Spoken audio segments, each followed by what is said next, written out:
Hi, I'm Janine. I'm a mum of one to my gorgeous little boy Gray.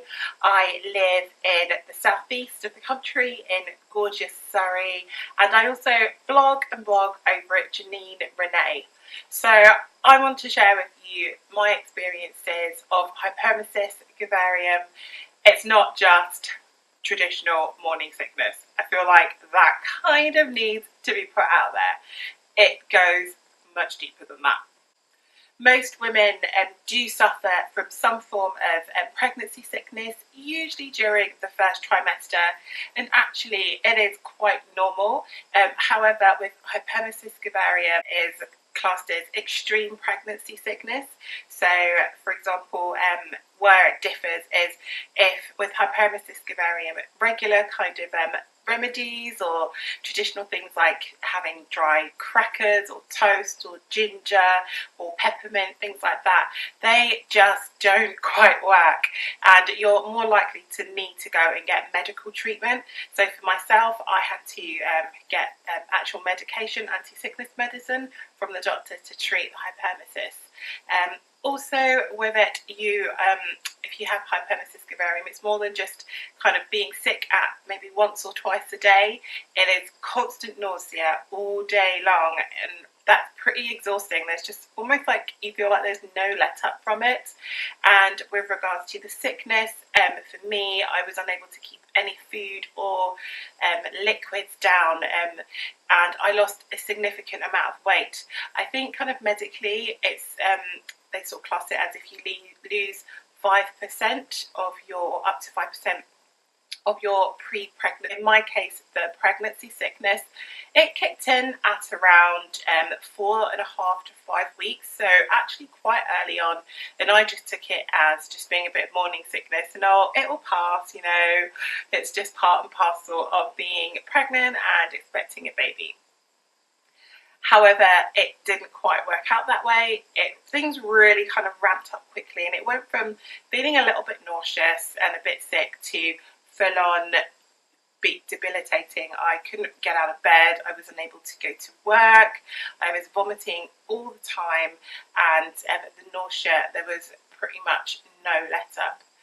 In my case, I did end up being signed off of work for a few months, just over a month actually in the end, with sickness, because I was just physically unable to kind of get up and go to work and do my job. I couldn't actually get out of bed most days, let alone get dressed, get on the train, the tube, and sit at my desk and look at a computer screen, or just generally function. And I think that's maybe like the main sort of difference. So with maybe regular pregnancy sickness, you're more than likely to still, to some degree, carry on with your everyday life. You might still be able to go to work in some capacity, but with hyperemesis gravidarum, your regular daily kind of functions and activities that you'd usually do in your life, you're really inhibited from being able to do that because the sickness and the nausea are just so debilitating. And as the weeks went on, and just being kind of laid up in bed like for days on end, and not really being able to see anyone, and nobody knowing outside of my immediate family that I was pregnant, was really difficult. I had to tell my workplace because it was getting a little bit obvious that with all the vomiting that was going on, that something was a little bit up. As to my workplace, I only told my immediate line managers and HR, and I didn't discuss it with my other colleagues because I just didn't want to kind of publicise being pregnant. So early on, it felt quite vulnerable. So I remember feeling a bit duplicitous with not being like truly kind of upfront with like the rest of my team that I worked with.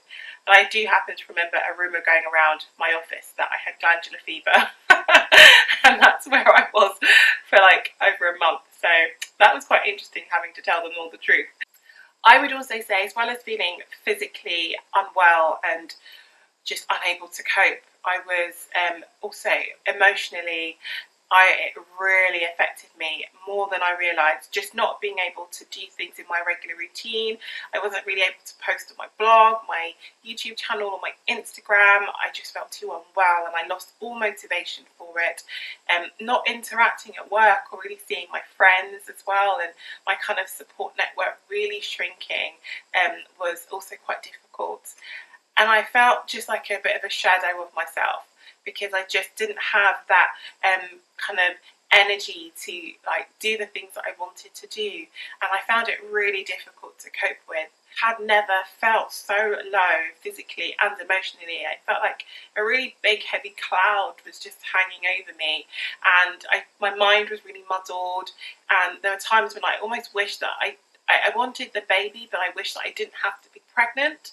I just wanted the baby at the end, and I know that that's completely unrealistic, but I can really sympathise with women. And I remember being on the train and bumping into a lady, and she had gone through the exact same thing and had actually told me that she'd contemplated having a termination, which I know may seem really extreme, but I think that if you are feeling so depressed and so sad and so unwell that you can almost reach breaking point.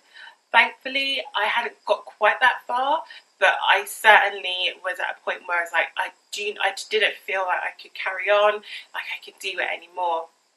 And I remember just breaking down to my husband and saying, I feel really guilty about this, because so many women would absolutely love this experience and this opportunity to carry a child, and I feel like I'm being really ungrateful because I'm not enjoying this experience, but I feel so utterly poorly and unwell that this is quite awful.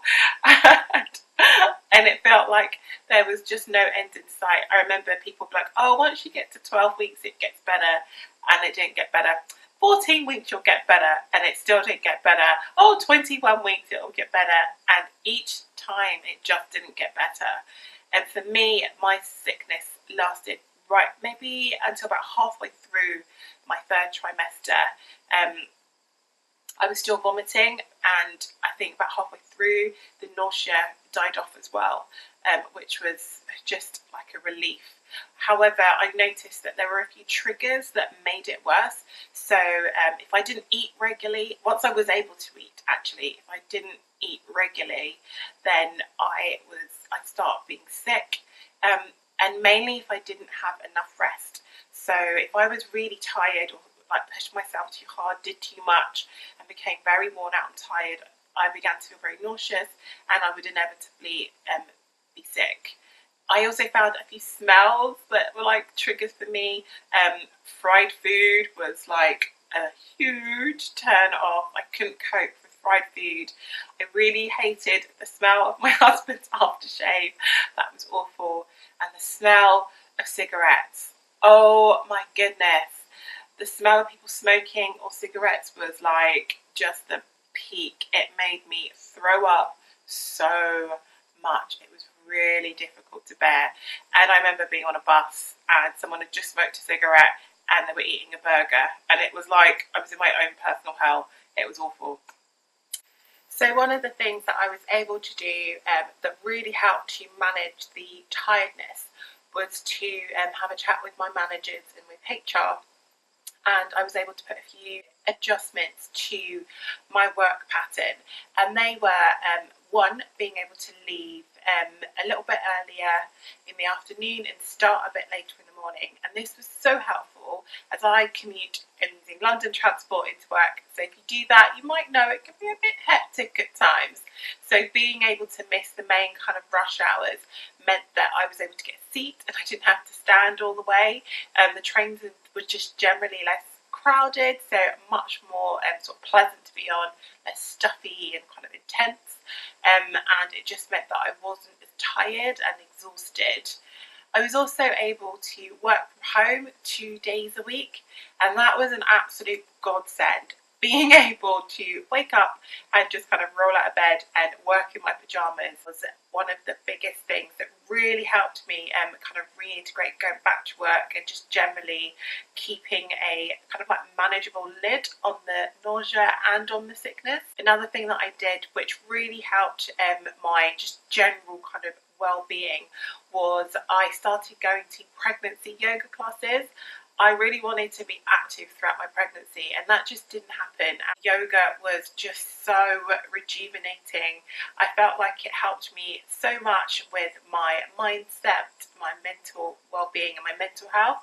When I left the class, I came out feeling really upbeat, uplifted. The endorphins were like totally being released into my body, and I think just doing something a little bit physical but that was still gentle, but it was just so nurturing and nourishing to my soul. I think the biggest thing that I did was just to be kind to myself, and I literally didn't put pressure on myself to go to events or to see people or just to do things. I was like, this is too much, I can't do this.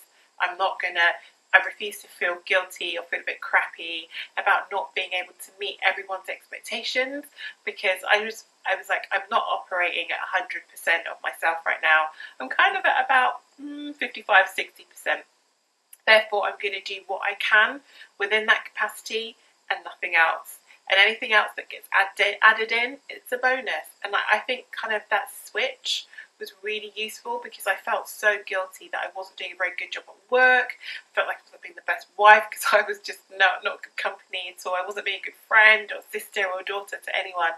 And I thought, actually, what I need to be now is a good mum to my little bubba growing, and just be able to help him grow in me and help myself get through this pregnancy. That's the best thing I could do. And that was really, really, really valuable to me, because I think I just wasn't being very good, very kind to myself at that point. It can be so difficult for people to understand what you're going through.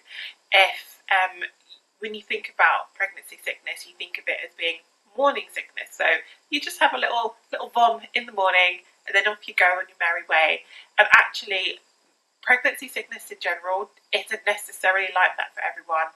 And if you have hyperemesis gravidarum, it is certainly not like that. It's not just a little vom in the morning and then off you go on your merry way. It's incredibly debilitating. I know this might sound incredibly cliche, but it's true. Once you have your baby out and in your arms, the sickness does end. It's over. You do improve and you feel better, and you'll really enjoy eating again and just enjoying flavours, and not just eating like a limited diet of kind of what works that doesn't make you feel ill.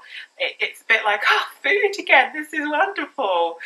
And then the joy, of course, of having your baby, it really, really does make up for it. Really great resource that was recommended to me for additional support was the Pregnancy Sickness Support website. It's a really great forum and just kind of like a library of information and support for women that are going through extreme pregnancy sickness, but also extreme pregnancy sickness. So like that actually, you're not just making this up. You're not the only one that's feeling this way, because it's maybe not necessarily something that's spoken about as much. And I would really strongly recommend as well speaking to your GP quite early on, because you don't just try and battle through, because I think a lot of time as women we do just try and push through, battle through. But if you are recognizing actually maybe this isn't quite normal, do speak to your GP sooner rather than later, or speak to your midwife, because they'll be able to maybe prescribe you some anti-sickness medicines, or at least put you in touch with other kind of methods of support that you might need. I also really did, if you have a partner and someone really supportive in your life that you can lean on, absolutely, go to them. This is their moment to shine. Show you what they're made of. I really did lean on my husband while I was pregnant, not just because of all the hormones and stuff, but mainly because I felt so unwell, and being able to explain to him what I was feeling and what I was going through. He was incredibly supportive and really helped with all the other stuff that was going on around the house. So, like doing the laundry, getting dinner sorted, all those little bits and pieces. And if you've got children already and you're going through this, it can be really hard to sort out childcare and things like that. So a few tips that I would really suggest would be to, if you have a support network around you, really do try to utilise it. Maybe it's a mum friend that you've got at school that can give you a hand by picking up or dropping your other children to or from nursery or school, daycare, whatever they're doing. If you've got grandparents, great. They can maybe come over and give you a hand. A friendly neighbour even that might just be able to pop in and bring a bit of dinner or something. That just all of that, just having people available to take some of the stress and the strain and the responsibility off of you, so you can actually just get some rest and try to, regain your strength and feel a bit better. One thing that I think can also be helpful is, if you can afford it, if your budget allows, maybe getting someone in to give you a bit of a hand around the house with some of your kind of like chores and your housework. Maybe you outsource your ironing or doing your cleaning or a bit of your laundry or something like that. If you can afford to do that, I would say invest in it. I know not everyone has the same budget that they're working to, so everyone has different circumstances. But I just thought I would share a few little tips and little nuggets that, might just help you out a little bit. Is my hyperemesis vivarium experience all wrapped up, hopefully quite succinctly for you. I do hope you're able to take a few little nuggets of advice and tips, and if anything, just to know that you're not alone. That is it. You are not the only one. So thanks so much for watching, and I really do hope that you found this really useful. And go check out the pregnancy sickness support website. It's so useful. I'm Janine Monet, and I hope you found this useful. Bye!